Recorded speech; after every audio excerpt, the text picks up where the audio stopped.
Hi sewing friends, today we're sewing the established Cascading blazer jacket by Ellie and Mac. This stylish pattern features the signature draped front, and it's one of those pieces you'll reach for again and again. I'm making mine in an olive striped rib knit from Threadymade, a poly spandex blend that has just the right thickness and stretch for this cozy cardigan style project. This pattern comes with a few options, and in this tutorial I'll be showing you how to sew the split front bodice version with a pocket. Plus I'll be adding cuffs to the sleeves for a polished finish. One of the best features of this design is the raw, unhemmed edges along the cascading front, which gives the jacket an easy, relaxed vibe. I'll be leaving the bottom edges raw to match. So grab your fabric and let's sew this comfy and versatile jacket together. Here's my front B piece, and I'm going to align my pocket piece with the front bodice horizontal lines. Placing the pocket right sides together with the front B piece, and pinning in place. Now that pocket piece is pinned right sides together with the front B piece, I'll repeat to pin the remaining pocket to the front A piece. Just aligning the placement. And we're going to sew both of those pocket seams with a 3/8 inch seam allowance.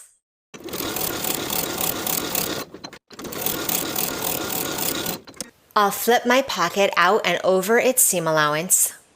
Then I'll sew the pocket to the seam allowance underneath with about 1/8 inch seam allowance. Repeating for both front bodice pieces and their pockets.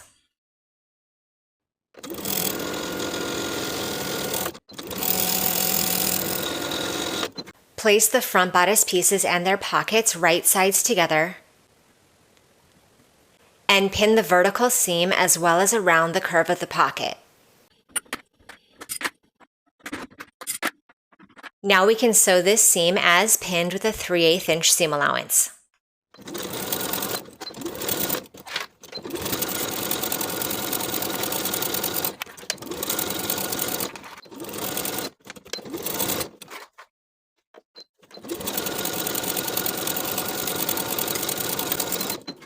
Press your pocket toward the bodice B piece.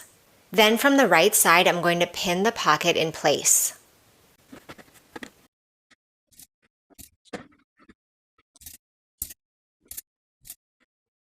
Using my finger to feel the edges of the pocket through the front bodice piece, I'm going to use a heat erasable pen to mark just inside those outer edges all the way around the curve of the pocket.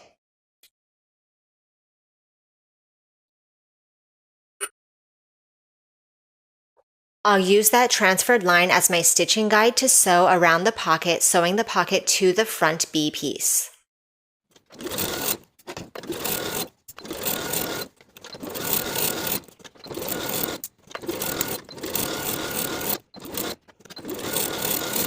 Repeat to create your pockets for both front bodice pieces. Place your back bodice pieces right sides together and pin the center seam. Sew this seam with a 3/8 inch seam allowance. Finish the raw edges together if preferred and press to one side.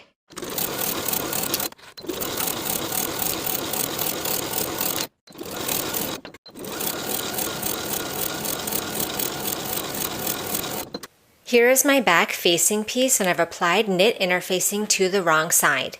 Now I'm going to place it right sides together with the back bodice piece. Pin in place along the curve of the neckline. Sew as pinned with a 3/8 inch seam allowance.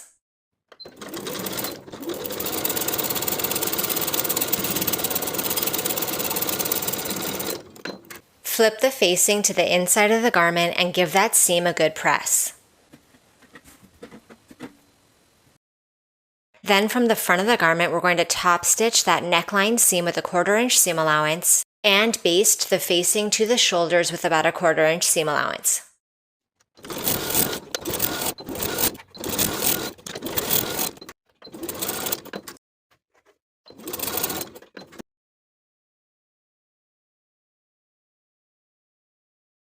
Place your front bodice pieces right sides together with the back bodice piece at the shoulders and pin in place. Note that the front bodice will extend about a 1/4 inch beyond the neckline of the back bodice piece. Repeat to pin both front bodices to the back bodice at the shoulder. Sew the shoulders with a 3/8 inch seam allowance.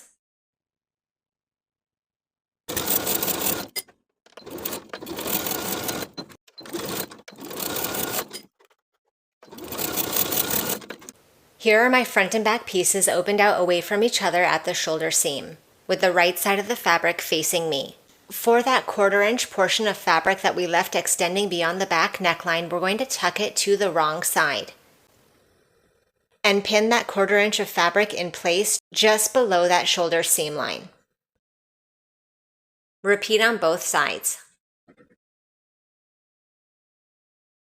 Then we're going to tack that material in place for a distance of about 1/4 inch. This will encourage the fabric along those center fronts to curl to the inside.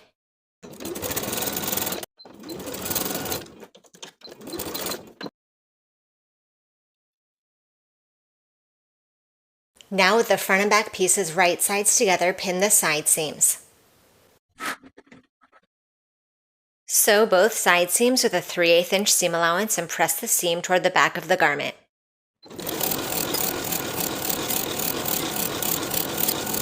Fold your sleeve in half right sides together and pin the underarm seam.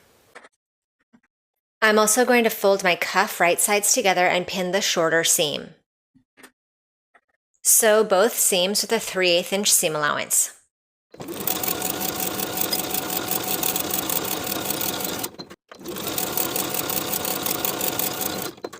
I'm going to fold my cuff in half wrong sides together, and I'll 1/4 the top raw edges.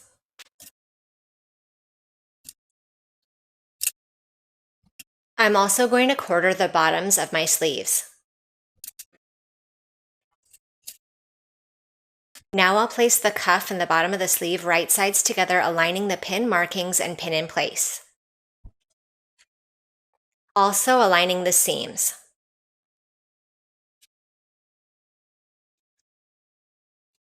Sew the cuff to the bottom of the sleeve, slightly stretching the band to fit from point to point, with a 3/8 inch seam allowance.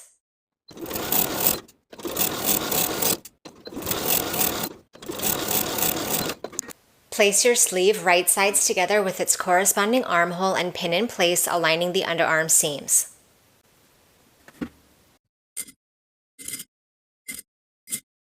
Sew the sleeve into the armhole with a 3/8 inch seam allowance and repeat for both sleeves.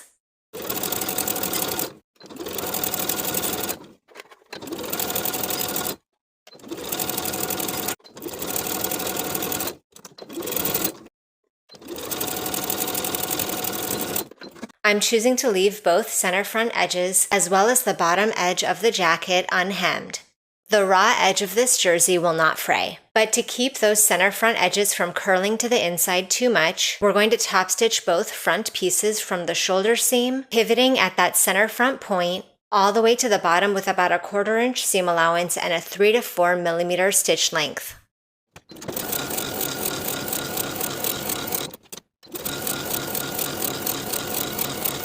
And now the cardigan is complete. Thank you for watching this sew along. Subscribe to the channel for more full-length sewing tutorials, and I'll see you in the next video.